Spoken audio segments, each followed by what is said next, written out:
नमस्कार, popular superfast news में आपका स्वागत है। मैं हूं आपके साथ समीक्षा दादीज। आज इस सुपरफास्ट में बात होगी अमेरिका में दो महाशक्तियों का मिलन देखकर दुनिया भर में हड़कंप की।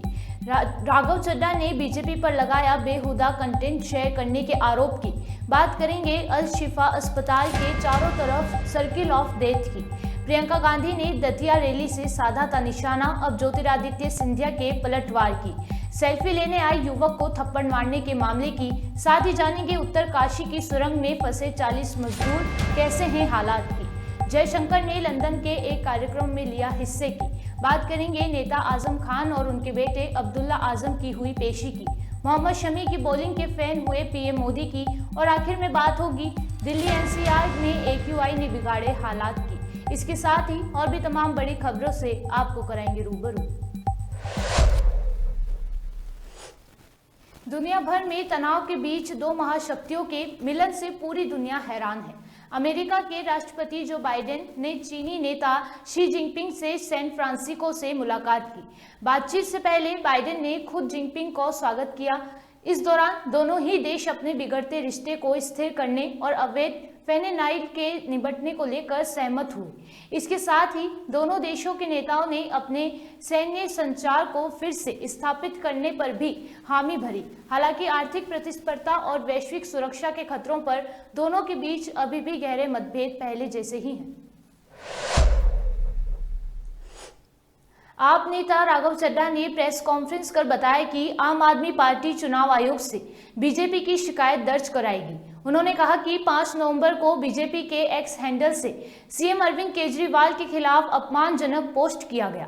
इसे चुनावी राज्य राजस्थान, मध्य प्रदेश और छत्तीसगढ़ के बीजेपी के ऑफिशियल हैंडल से भी पोस्ट किया गया।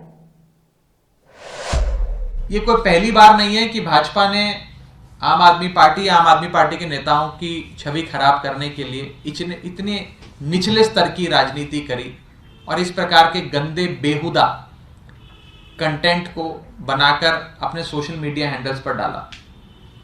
ये लगातार ऐसा करते आए हैं। बीजेपी जिंदा ही कैरेक्टर असैसिनेशन पे है। BJP thrives on character assassination.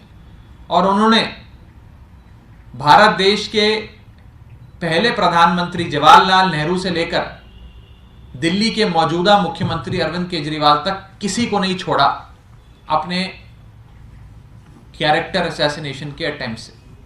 सबकी छवि खराब करने की कोशिशें बीजेपी लगातार करती रहती है, क्योंकि बीजेपी जिंदा ही दूसरे लोगों की छवि को खराब करके बर्बाद करते हैं। अपनी छवि को नहीं बढ़ाते, अपनी लकीर लंबी नहीं करते, दूसरों की लकीर छोटी करने, दूसरों की छवि खराब करने में लगे रहते हैं। आम आदमी पार्टी को भी एक नोटिस आया कल इलेक्शन कमीशन के द्वारा। उसका जवाब जरूर आम आदमी पार्टी की लीगल सेल और वकीलों द्वारा बनाया जा रहा है और हम जल्द वो जवाब दाखिल करेंगे।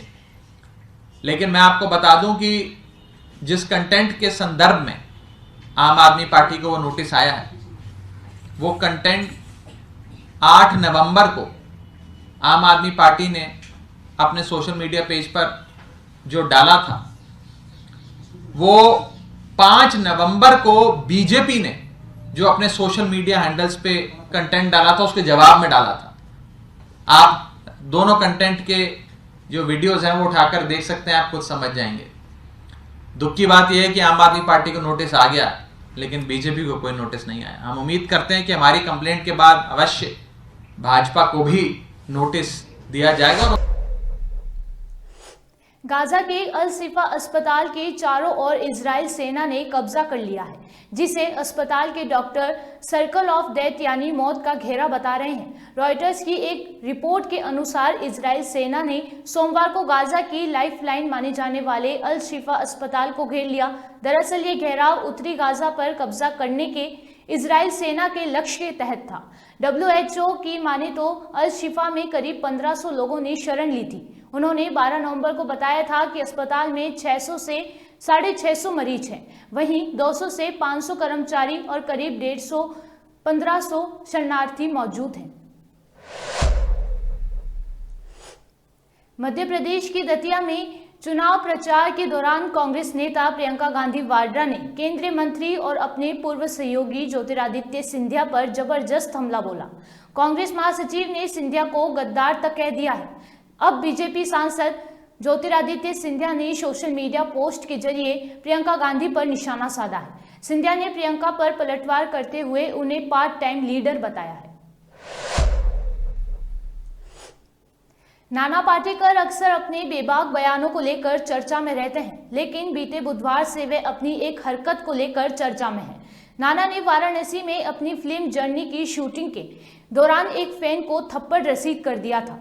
फैन जब नाना के साथ सेल्फी क्लिक करने आया तो नाना ने गुस्सा किया और उसे मार दिया। नाना का यह व्यवहार कैमरे में कैद हुआ और सोशल मीडिया पर वायरल हो गया। अब नाना ने इस पूरी घटना पर सफाई दी है और बताया है कि उन्होंने हाथ क्यों उठाया। नमस्कार। देखिए, एक वीडियो वायरल हो रहा है जहां मेरे किसी बच्चे को मारा है। हालांकि ये सीक्वेंस हमारे फिल्म का हिस्सा है। हमने एक रिहर्सल कर दी थी। एक पीछे से बंदा मुझे कहता है कि ए बूढ़ा, टोपी बेचनी है क्या? मैंने हैट पहनी हुई है। तो वो आता है तो मैं उसको पकड़ता हूं, मारता हूं और मैं कहता हूं बदतमीजी बंद करो, तमीज से पेश आओ, ये तरीका नहीं है, और वो भाग जाता। अब एक रिहर्सल हम कर चुके थे और दूसरी रिहर्सल करनी थी। डायरेक्टर ने कहा कि हम और एक बार करते हैं, तो उन्होंने कहा शुरू करो नाना जी। तो हम शुरू ही करने वाले थे, इतने में ये जो बच्चा जो वीडियो में है वो यहां से अंदर आ गया। अब हमें तो मालूम नहीं था ये कौन है, हमें लगा हमारा ही बंदा आया है। तो हमने सीन के हिसाब से उसको एक मार दी। मैंने कहा बदतमीजी मत करो, निकलो यहां से। और बाद में पता चला कि ये हमारा बंदा तो है नहीं, ये अलग कोई दिखता है। तो हम उनको बुलाने जा रहे थे, तब तक वो भाग गया। भाग जाने के बाद वो शायद उसके दोस्त ने कहीं वो शूट किया होगा। हालांकि हमने कभी किसी को फोटो के लिए ना नहीं बोला, और ऐसा हम करते नहीं। हजारों फोटो खींचे भी हमने। यहाँ इतनी भीड़ रहती है वहां घाट पे, और यह तो मार्केट में सीन ये हो रहा था।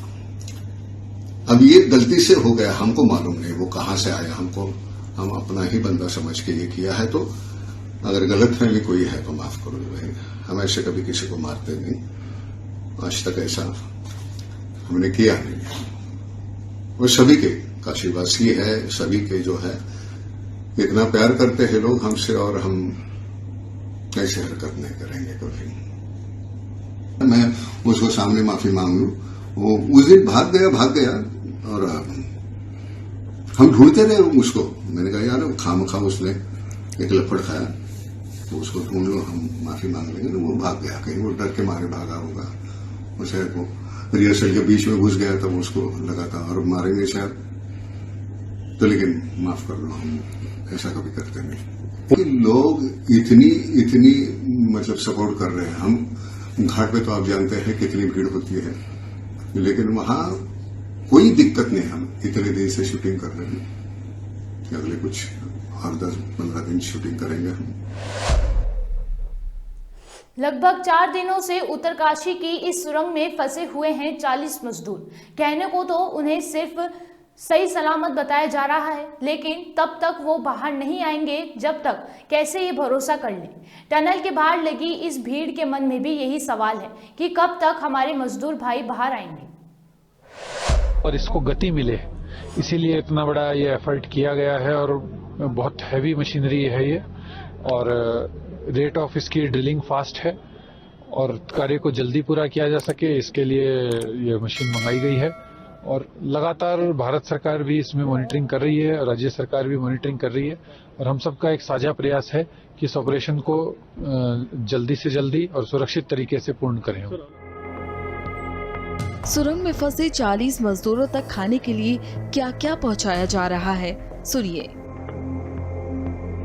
दाल चावल तो नहीं पहुंचा सकते, तो मुरमुरे हैं, ड्राई फ्रूट्स है, फिर हमने अंकुरित किए हुए दाल है, चावल है, इस तरह की चीजें हम उनको पहुंचा रहे हैं। वाटर जूसेस नहीं, वाटर पे पहुंचा रहे हैं, क्योंकि जूसेस हमें अभी रिकमेंड नहीं किया गया कि जूसेस वगैरह ना। तो सभी लोग सुरक्षित हैं? सब सुरक्षित है, बिल्कुल सुरक्षित है। बाहर दूसरे प्रदेश से भी, जैसे मैं झारखंड का हूँ, झारखंड से भी अधिकारी हैं, IAS अधिकारी आए, वो भी यहाँ से देख के जा रहे हैं। उनसे हमने बातें कराई हैं कि वो ठीक है, और वो जानकर उनको खुशी हो रही कि हमारे स्टेट से लोग आते हैं। तो ऐसे ही जहाँ जहाँ से इनके रिश्तेदार आ रहे हैं उनने हमने ठहरने की व्यवस्था कराई गई है। हैप्पीनेस, खुशी भी आप उन तक पहुँचा रहे हैं? हैप्पीनेस तो नहीं, एक संतुष्टि की आपके लिए हम खड़े हैं, हम आपको। विदेश मंत्री एस जयशंकर ने 15 नवंबर को भारतीय उच्च आयोग के कार्यक्रम दुनिया को कैसे देखते हैं एक अरब लोग में शिरकत की। उन्होंने इस दौरान रूस और यूक्रेन युद्ध पर अपना रुख जाहिर किया और कहा कि देश धन्यवाद का पात्र है क्योंकि रूस से होने वाले तेल की खरीद से वैश्विक ग्लोबल इन्फ्लेशन को नियंत्रित करने में मदद मिली है। रामपुर नगर पालिका की ऑटोमेटिक स्वीपिंग मशीन चोरी होने और आजम खान की जौहर यूनिवर्सिटी से नगर पालिका की मशीन बरामदगी के मामले में रामपुर एमपी एमएलए कोर्ट में सुनवाई हुई। कोर्ट में आजम खान और उनके बेटे अब्दुल्ला आजम की जमानत याचिका पर सुनवाई की गई। इसी कड़ी में अब्दुल्ला आजम कोर्ट में पेश हुए।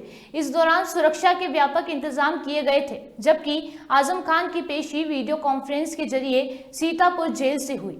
इस मामले में सुनवाई की अगली तारीख 29 नवंबर को रखी गई है। भारतीय क्रिकेट टीम ने बुधवार को यहां न्यूजीलैंड को 70 रन से हराकर चौथी बार वनडे विश्व कप के फाइनल में जगह बनाई। अब भारत का सामना ऑस्ट्रेलिया और दक्षिण अफ्रीका के बीच होने वाले दूसरे सेमीफाइनल के विजेता से होगा। जब मैच फंसता नजर आ रहा था तब शमी थे जिन्होंने भारत को सफलता दिलाई। अब हर कोई शमी की तारीफ कर रहा है। खुद प्रधानमंत्री नरेंद्र मोदी ने ट्वीट कर शमी की तारीफ में कसीदे पढ़े हैं। पीएम मोदी ने लिखा कि आने वाली पीढ़ियां शमी की इस परफॉर्मेंस को याद रखेगी। देश की राजधानी दिल्ली में दम घुटो हवा ने लोगों को सांस लेना मुश्किल किया हुआ है। दिवाली के बाद से प्रदूषण लगातार बढ़ रहा है। स्मोक के साथ साथ हल्का कोहरा और ठंड बढ़ने वातावरण में नमी ज्यादा हो गई है, जिसके साथ ही प्रदूषण का स्तर बढ़ गया। बुधवार को दिल्ली में एयर इंडेक्स एक बार फिर 400 ऊपर पहुंच गया। इस वजह से हवा गंभीर श्रेणी में रही। एनसीआर में ज्यादातर प्रमुख शहरों में भी हवा की गुणवत्ता बेहद खराब रही।